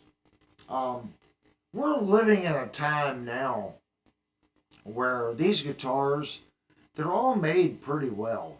They really are. If you buy, even a Squire, it's going to be a pretty decent instrument. It's not going to be horrible. It's not like the day when you bought a K guitar or something like that and it was unplayable. Even when I say a guitar is horrible, it's still far better than a horrible guitar that I bought when I was 15 or 16, if that makes sense. It's amazing what $200 or $300 will buy you now. It truly is. It's incredible what $200 or $300 will buy you. And Jeep says, anyone who has issues with access to higher frets, a V-type guitar solves that issue. I don't know. When I was learning guitar, we had these big, huge blocks on the back. So we kind of got used to going down to the high register, and your palm had to go around that block. So modern guitars, they tilt this, they angle it, they change the contours in here. They've done so many things to make that access better on a Super Strat or V's or even the new Les Pauls. These companies like Sire, if you look at the back of the Sire on their Les Paul model, it's cut way in. It's amazing. It doesn't have that square seat on the back of the Les Paul like a standard Les Paul has. The access is improved so much on these guitars. It's amazing. So I learned on guitars like that. So when I pick up these new ones, it's just effortless. But I don't have a problem playing the guitars that have the big thick bodies where the neck's bolted onto it. You adjust to it pretty quickly. At least I do. Yeah, Honeytap says he wants I want one of the new LPs by Sire too. They just come out with the LP with the P90s. They only had gold, black, and the sunburst. That was the color they always had. Now they offer that in a red. It's like a cherry stain. That thing is beautiful in the red. So I will probably be picking one of those up. And hopefully that'll cure the itch of my Les Paul P90 itch that I have. I have a Firefly in the room in here that I got off of one of the moderators for the channel. And it's okay. It plays okay. But it's just not what I want. I think the Sire would definitely fill that void of the P90 Les Paul. And Honeytap said, yeah, P90s, Jerry specials are trash, Jupe. So I'm assuming he's talking about the Floyd Rose specials. Jupe said he has a Schecter made in Indonesia and it has a Floyd Rose special. Yeah, there's a couple things with the Floyd Rose special. The pot metal saddles and the knife edges get soft on the specials. But they're made to a price point. That's the thing. They're made to a price point. The first thing I would do on a special, yeah, unless you're beating it, you can change the posts and the base plate and put the harder post and plate in it, but you still have the pot metal saddles. I would go to that list that we talked about earlier when we first started the stream. Don't even waste your money. Don't think about putting a Floyd Rose original in it. Just build yourself a custom bridge and stick in it. That's the thing to do with it. I had a Sun Valley Super Shredder that had the, believe it or not, they made that with the special when it first came out. Mine had the special, not the FR1000 in it. I personally didn't have any problems with the special, but I didn't have the guitar and abuse the guitar and go out and play out live with it every night. If you play it a lot, the knife edges will wear out on the special. Jupe said the saddle is what's giving him the problem. Yeah, the saddles, they're pot metal. They're not very good. It's very soft. Another problem is the the screws that go in through the back of the bridge, right here, these screws, they go in that hold the nuts. These are soft metal too. So you'll actually, when you put the tool on it to lock the lock nut, you'll actually see the screw wobble on the specials. And that screw here, the fine tuner pushes down on that, and then the tension plate is putting tension on it. That's what creates the fine tuning ability as this little screw moves back and forth. Well, that screw's soft, so then you start moving your fine tuner and the screw gets a bend to it. It's made to a price point. And people were complaining to Schecter, hey, this is an $800 and $900 guitar and you're putting a Floyd Rose special on it. And what was bad, I went up to Sweetwater and I bought mine, and they had just come out with the new model that put the FR1000 on it. So mine was one of the very last ones that had the special. But like I said, I didn't have any problems with mine. I had problems with the pickguard warping and the electronics route on my Schecter. But I know they're great guitars. That's just one. But the one Schecter that I had on the channel had issues. And I don't hide anything from you guys. Whatever I get is what we discuss, and I do the review on what's in front of me. You said you can't get the high E string to stay locked. It pops out. Yeah. I think we talked about that the other week on the saddle, didn't we, Jupe? What I would do with that, Jupe, I would, earlier in the stream we talked about it's made by Cash. The Cash stainless steel saddles and hardware. What you can do if you're not having problems with the knife edges yet, what you should, it should give you 3 or 4 years of good use. It really should. Put you some of those Cash saddles on it. They're like $51, and that'll replace your hardware and put stainless steel hardware on it, like the back screws. That'll fix all the issues with the special. And then in 3 or 4 years, when the knife edges on the bridge plate go bad, then go get yourself an FR1000 plate and posts, and then pull your saddles off your old plate, stick it on your new plate, replace your posts, and you'll never have to mess with it again. But for right now, you could just do the stainless steel saddles and screw set on it, and that would get you by for, well, if you're not playing it every day, and really wailing on it, you might get 5 or 6 years out of it. It depends on how much you play it. The more you move the bar, the quicker the knife edges are going to wear on it. That's what I would do. It's a 2018 model. I bought it then and had no issues until a month ago. Well, if it's that old, I don't know how much you use the bar on it. The knife edges might be a little rounded on it. Go back and look at my video on the FFM, and I show you how to use a drill bit. Basically, if you look at the bridge plate, it's going to have a spot where the post sits like this, and the bridge plate is rounded. It goes around. It's hard for me to show you. Right here in the bridge plate, where it hooks into the screw. You want to find a drill bit that you can get sticky sandpaper, like a 600 grit sandpaper, and put around the drill bit, and it lays evenly in that knife edge. And you can take that drill bit and just work it back and forth, and you can clean up that knife edge. If you do a good job on it, you can get another 3 or 4 years out of it. You usually can't clean them out more than twice, and then they start getting distorted, and the side of the lobe of the plate will start hitting the side of the screw.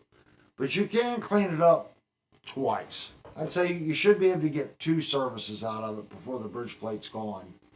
So you can get in there and do that with it, put your new saddles on it, and you should be good. Just go back and watch the video.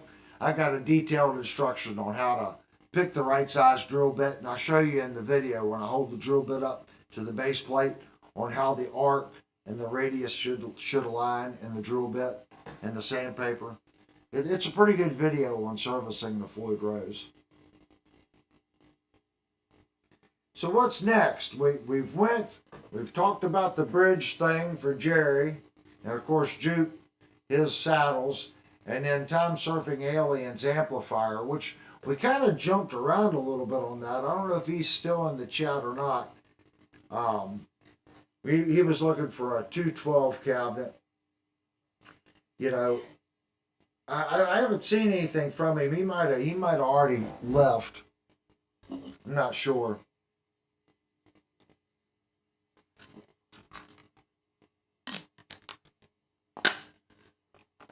Honey Tap. Also, I think I might buy a Source Audio C4 synth pedal. This thing is crazy. Euro Rack modular synthesizer pedal. I'm not familiar with that, Honey Tap. Give me a little bit more detail on the C4 synth. Is it a guitar thing or is it an actual synth?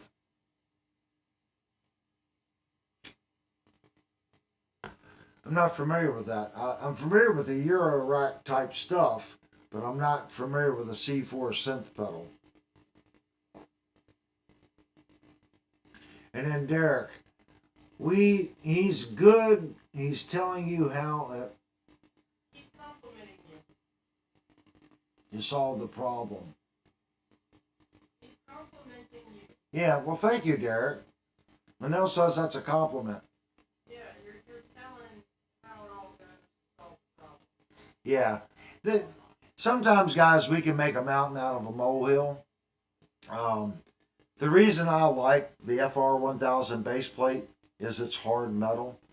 So when you shape it, it just holds the edge longer. Look at your tremolo like a knife in your kitchen. If you use it, it's going to get dull. That's just how it is. The harder the metal, the longer the edge stays. The softer the metal, you just got to sharpen it more often. But the special will work just as good as a German original one if it's maintained and cleaned and you keep up with it. When it starts not returning back to zero when you move the bar, pull it apart, give it some maintenance. Clean up the knife edge, check the seats on the posts, make sure they're good and clean. Put it back together after you clean it all up and it's going to perform fine. It just wears quicker. That's all. Eric says he has a Zoom 606 though. Zoom 606. I know Zoom used to make some good stuff. I don't know what the Zoom 606 is. I'm not familiar with the Zoom 606. Is that a multi-effects unit? I'm assuming it is. Zoom used to make a bunch of small units that had pedals on them for like wah, volume, distortion, chorus delay. They used to make a bunch of stuff. Ted talks guitars. I see Ted has joined the group. Now, this isn't just for Ted, guys. I know someone will get jealous because I'm doing this for Ted. There you go, Ted. Ha! Honey Tap said it's a pedal that lets you produce synth tones from your guitar. Oh, that sounds cool. Now, back in the day, Roland had a MIDI pickup that you could put on your guitar, and you could plug it into your synthesizer, and your guitar became the synth. There was a lot of legacy there, but I hear that the new ones are almost instantaneous as far as getting the legacy out and turning your guitar into a synthesizer. Honey Tap said, why are my fans cheering for Ted? You guys are funny. This is a good show. I like everyone coming in here. Honey Tap, I'll tell you what, that dude is charged up tonight, isn't he? That's what it's about. He's having a good old time.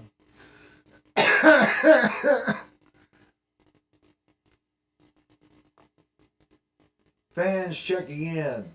Yeah, man. Well, today, like I said, I kind of tinkered around with a little bit, and everyone said the system sounded a little funny when I had the effects on. So I was trying to work out some new bugs. I'm still learning the system, guys. I think each week it is getting a little better. But I finally loaded the software for the AG08 into the main computer, so that opened up some things for me. And I was actually able to get my wireless Mevo to wirelessly connect to where OBS could see it. The drawback to the wireless is it can only see one wireless. So I have the other Mevo plugged in hardwired. It sees that as a webcam. Um, I don't know if I'll be able to get the third one up and going, but 2 cameras is all we need. So we got that fixed. We've also got the new microphone here, so it doesn't sound like, it doesn't. I'm not using an SM57. So this week we did quite a few improvements. Honey's said it's all the cold nose. Yeah, well, I'd be honest with you. I've taken so much Dayquil today and Tylenol today. You guys can probably hear it in my voice. I've been getting ill. And today, well, even last night, I was a lot of Alka-Seltzer. The Alka-Seltzer Sinus, the dry. I've had 2 of those today. Probably 6 helpings of Dayquil, and I know I've probably had 7 arthritis Tylenols. So I'm good and wired up. Plus, I just finished one of these, so I am set to go. Jerry said he got a Boss GT1. He got it for a steal, figuring it out little by little, and then he said if only it had a drum machine. Yeah, the GT1, I remember those. I don't know if anyone had, I had an RX-15. It was made by Yamaha. I loved that drum machine. And I'll be honest with you, I bought my Korg M1. The sounds in the Korg M1 were far superior to the Yamaha RX-15 that I had.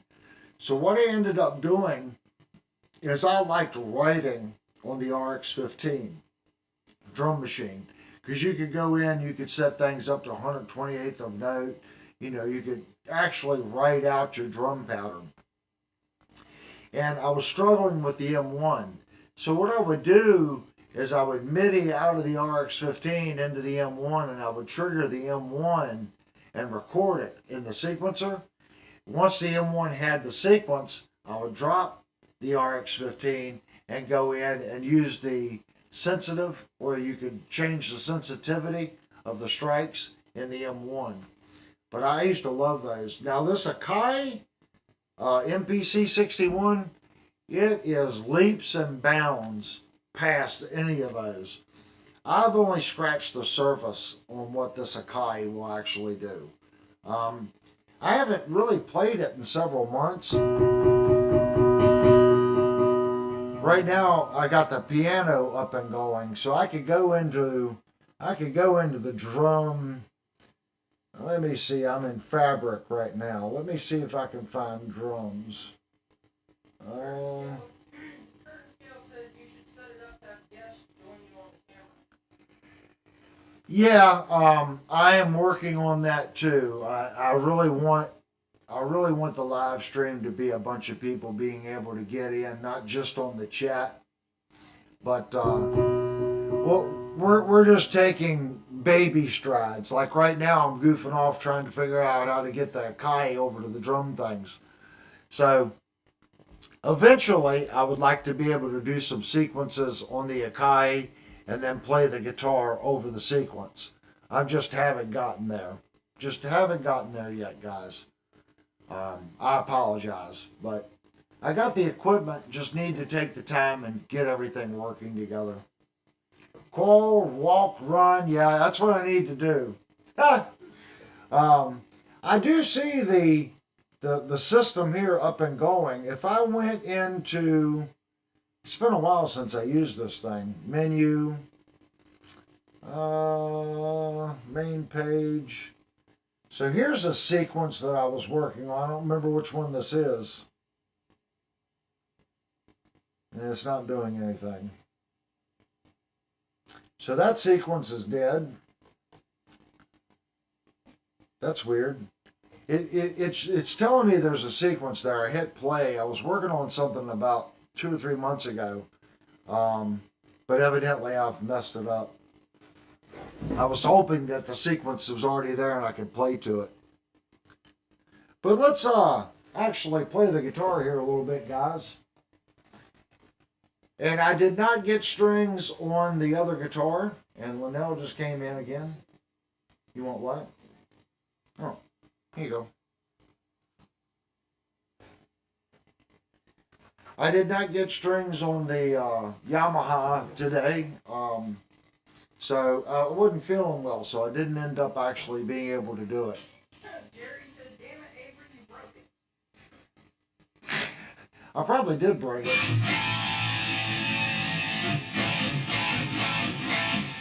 Alright guys, I'm going to turn off this microphone and turn on the guitar amp. And I did some tweaking on the guitar amp. I went back and I listened to the live stream, and I took a little bit of the distortion out, took some compression out to try to liven up the sound a little bit.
So I tried to give the guitar a little bit more grunge to it.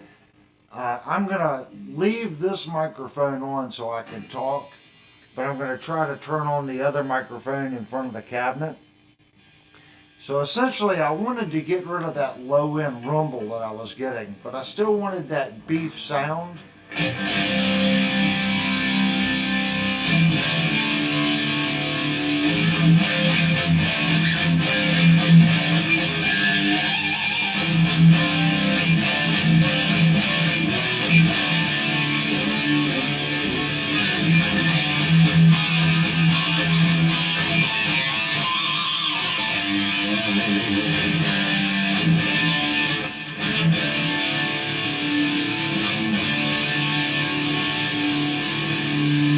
I don't know if you guys can hear that or not. That's what I was shooting for, more of a... I'm not going to call that a modern tone. I'm going to say it's a mix between an early 90s and a more modern rectifier sound.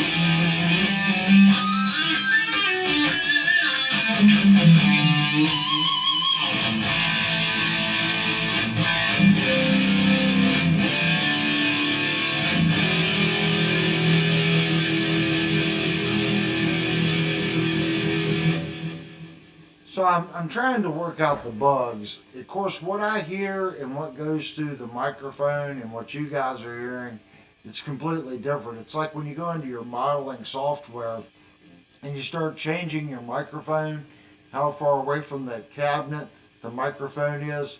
All these things change how the amp sounds. So I kind of did some tweaking on where the mic was positioned, and then I did some tweaking on the amp to make it sound better on your end. What I'm hearing is a little different than what you guys are hearing.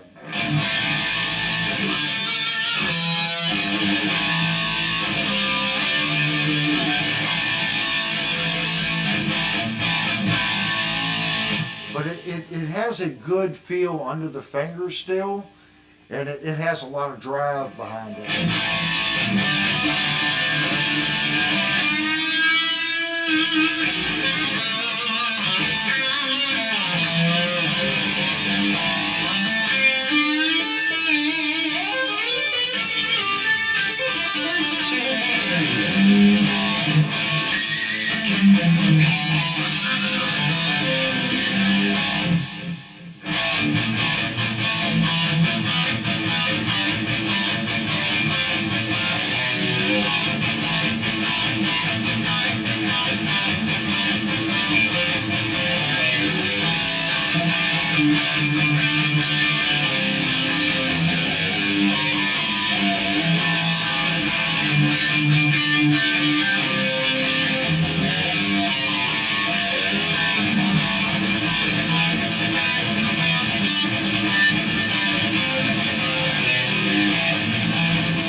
So I don't know what you guys think about that, but that's what I worked on today, trying just to get the sound of the guitar a little bit better.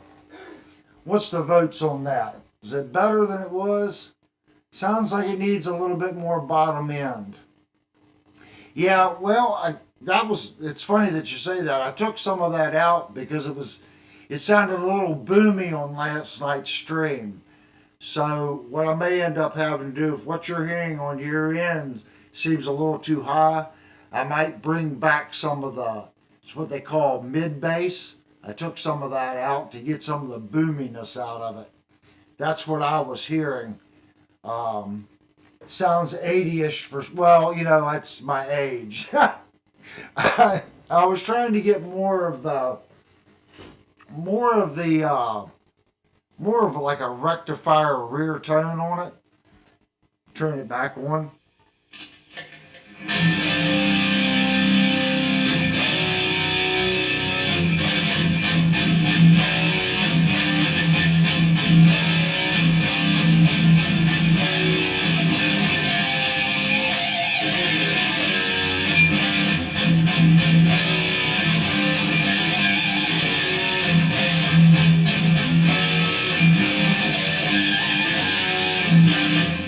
So a lot of it is how you attack it.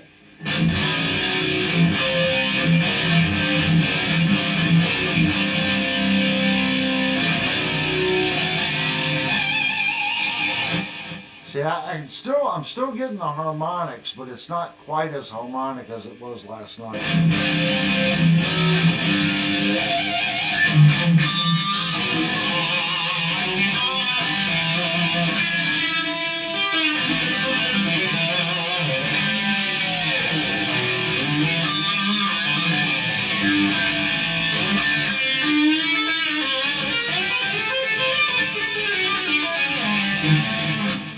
Missed it out.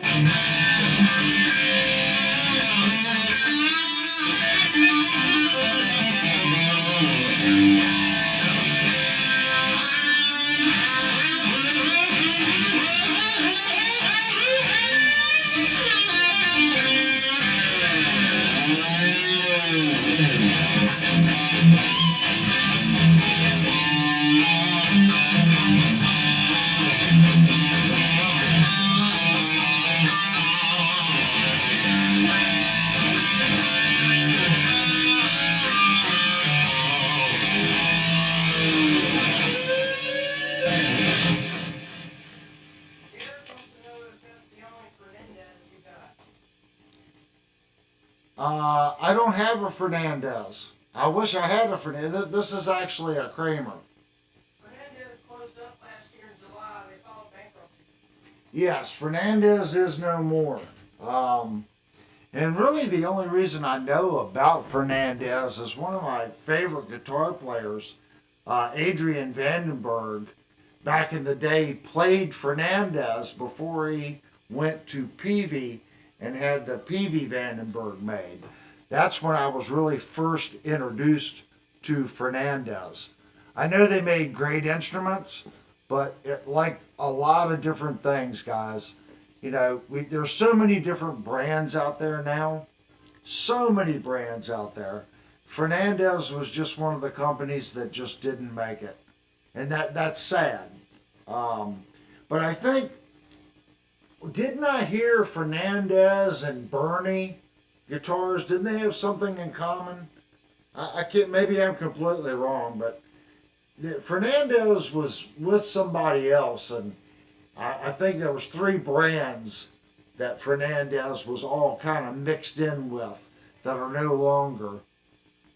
I could be completely wrong. I used to have Fernandez back in the 80s. Wish I never sold it. Yeah, I've never owned a Fernandez. There's been a couple times that I wanted to get a Fernandez. I'd walk into the store and I'd see it, and they just wanted ridiculous money for it, so I never bought them. But I know they're great instruments, but I don't own a Fernandez. I have really too many guitars, guys. I really do. My issue is, like, I have 4 Peaveys, and I really don't want to get rid of any of my Peaveys. I really don't. I don't want to get rid of this Kramer.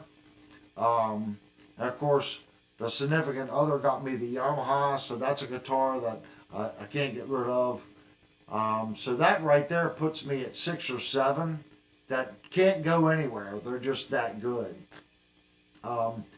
Then my other guitars is just, I don't know, you guys have got to know what I'm talking about. There's just something about the instrument, like, if I sell that, I'm going to regret selling it.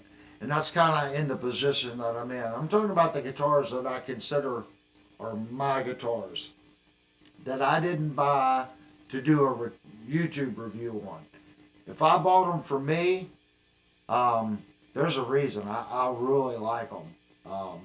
And not to take anything away from the guitars I review. There's been a couple that I reviewed that become keepers.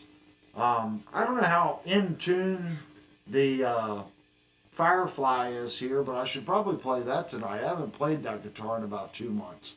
It's been hanging there staring at me, but I haven't played it. And Jupe says it was a Strat type. The Fernandez was Strat type. A lot of their Fernandezes were Strat type. And Jerry says, "Come on, Avery, be a pal. Cut me a good deal." Ha!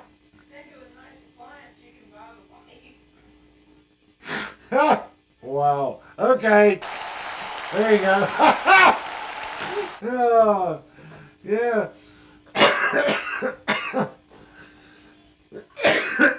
You guys are killing me. And Dean says, turn it up to 11. It's late here, so believe it or not, I had to unplug the decimal meter to get the other camera charging that's over here. If we live streamed at a different hour, it is a tube amp. So if you see that decibel meter between 95 and 100 dB, my amplifier really sounds awesome, and it really responds awesome at that volume. It's just if I did that tonight, the law would be out here knocking on my door saying I'm playing too loud. It's 50 watts, and it'll cook the windows if you turn it up. It's loud. People talk about they need all this power. That 50 watt tube amplifier will play anywhere I need it to play, and if I need any more than that, they're going to stick a mic in front of it anyway. So even if I'm playing a large place, 50 watts is all the stage volume you ever need. It's quite loud. Yeah, that's true. When the cops show up, it's officially rock and roll. Yep. Well, Jerry, I heat my house with 6L6s. Just saying. The 12AX7s do a pretty good job, but when those 4 6L6s are cooking, that's when you can fry your bacon and make your scramble your eggs on top of your amplifier. It's the perfect. See, when I go camping, I just take the amp and the generator and just turn the amp on and make breakfast over top of the tube amp. That's what I do. I don't know what you guys do.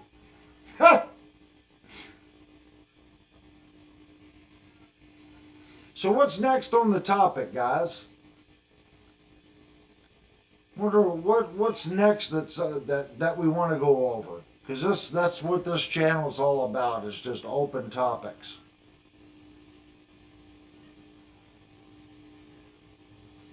When the tubes are warm, this neighbors enjoy the show. Yeah, I'm pretty fortunate. I have some pretty good neighbors here. They have never said anything to me, but I'm also considerate to my neighbors. It's 10 o'clock now. I'm not going to turn my tube amplifier up to 11 and upset them. I always try to be respectful of my neighbors. But at 12 o'clock noon and 1 o'clock in the afternoon, you can ask Linnell. I've had that amplifier pretty loud. Loud enough to where she comes up to me and says, you're playing like really too loud. I'm like, okay, and I'll turn it down just a little bit. There's something about there's just something about when you got a tube amplifier cranked up like that and that sound comes back into the guitar, you can just feel it. The guitar it just breathes fire. You can't get that at low volumes. Even with a modeling amp, you can emulate all that. But unless you're moving air, those drivers are moving and you're moving air, you don't get the feel. This is the comment that both of us missed earlier in the chat. It was from Honey Tap. He said, you'll get a kick out of this. I bought a kit guitar, one of those cheap Bex Gear Strats.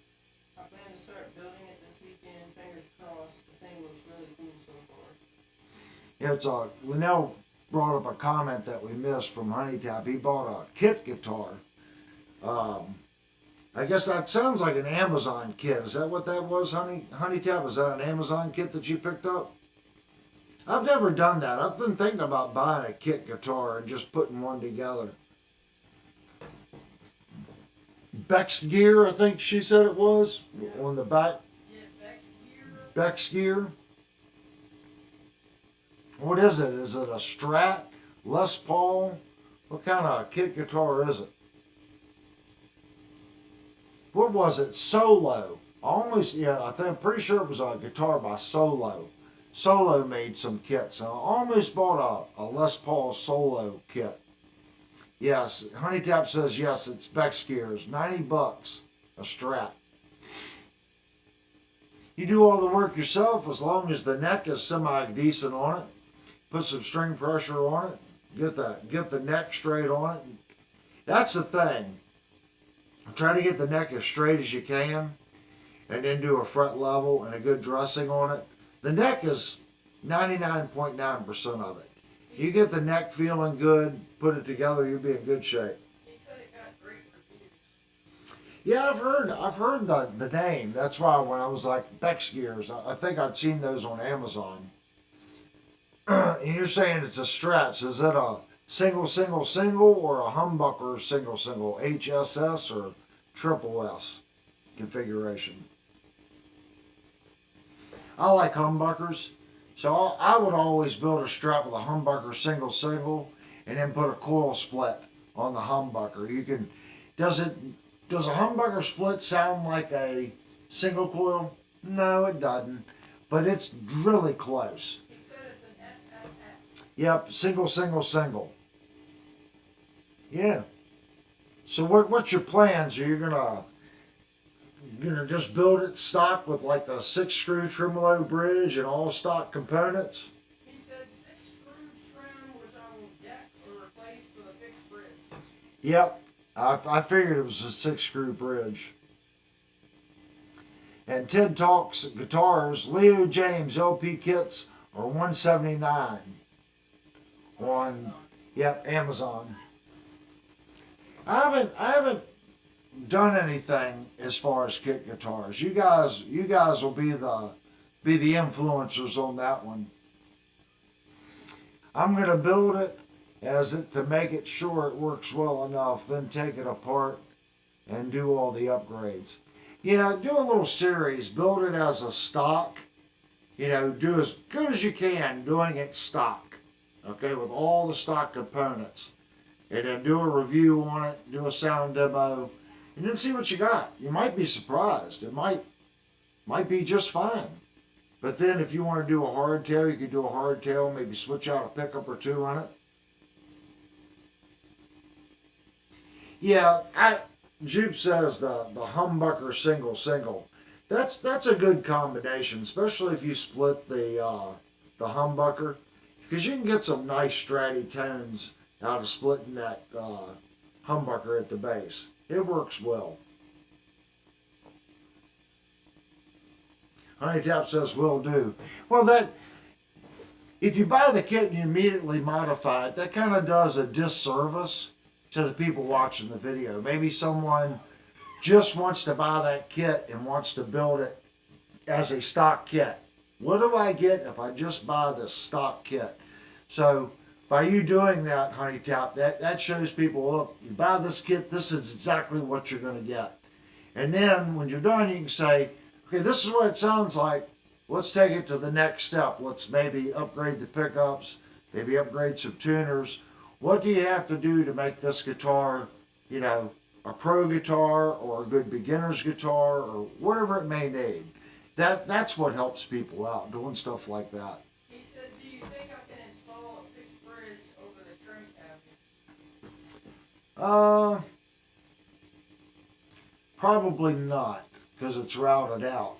But what you can do is, if it's a 6-screw, you can screw the screws in tight and go in from the back side like they used to lock Floyd Rose bridges, and use a wooden block and drive a wood block between the body and the block of the tremolo, and it just locks it in place. You'll get the resonance through the bridge and the block into the body, as long as you use a solid piece of wood to wedge between the block of the tremolo and the body of the guitar, and then you can just lock it in place that way. It'll work fine. Now, if you want, I don't think on Amazon you can get what's it? It's the fixed base bridge with the plate. You might want to. It depends on the offset, because the screws are forward on the Fender style, so you might have enough room to cover the plate and get the 2 screws on it. If it's unfinished, you can always fill that too. You can cut down a block, machine a block, and put in the guitar and glue it and clamp it, and then sand it off. You can do that too, and just fill in the top part of the route.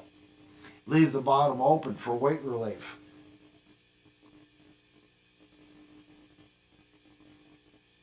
Yeah, Honey Tap says it's unfinished.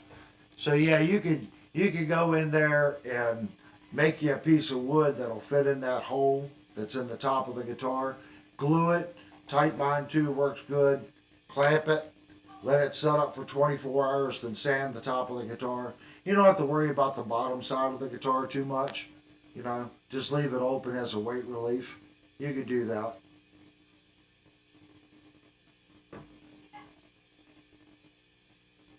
Well, I'm looking at the time, guys. We've been on for 2 hours.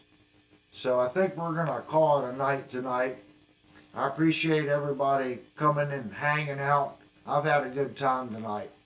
And hopefully got everyone's questions answered. Hopefully we helped Jerry, because Jerry was the guy that went to the community page and posted what he wanted to go over.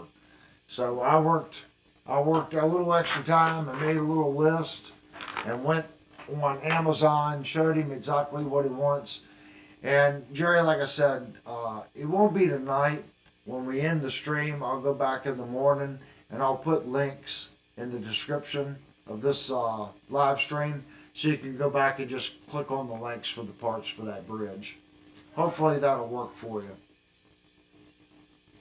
And good seeing Ted, Jerry, Honey Tout, and everyone else that's still in the group. I don't know if Derek's in the group, and Time Surfing Alien was here. There was a bunch of people that came in tonight. Random Content Today was here. There was a bunch of guys. Kurt Inscale. I haven't seen them. Some of these guys haven't posted in a while, so hopefully they hit the like button before they. Penagor was in the group too earlier. So before you guys leave, hit the like button, and that helps out the YouTube pushing it out for other people to see it. Thanks, guys, and we'll do another live next Friday night. That'll be a test stream, and then again Saturday night. So see you guys then. Thanks for coming, guys.